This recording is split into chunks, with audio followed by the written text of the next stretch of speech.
Belinda Balluku tashmë është në qendër të akuzave për korrupsion. Shpejtësia me të cilën ajo arriti të kapë majat e pushtetit është e njëjtë me rënien pikjat nga froni ku ajo qëndroi prej vitesh.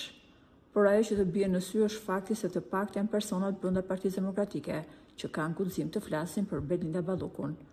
Por ka dhe nga të demokrat që as nuk ja zën emrin me gojë, pavarësisht akuzave që kanë ngritur spak ndaj saj. Një prej tyre është edhe Flamur Noka.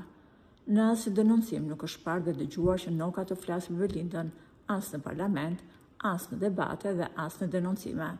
Por si është e mundur që një opozitar si Noka të mos thotë asnjë fjalë për ish-ministren? Burime pranë Partisë Demokratike bëjmë me dije se Flamur Nokës nuk i mungon guximi, por i ka rënë një hall i madh. Djali i tij ka kryer studimet në të njëjtën shkollë që ka kryer edhe djali i Belindës. Ato kanë qenë shok klase, madje janë edhe shok të ngushtë. Deri diku, Noka ndjen detyrim moral ndaj të birit që mos përgojojë maman e shokut të tij dhe për këtë arsye ai është distancuar personalisht ndaj çdo akuze ndaj Ballukut.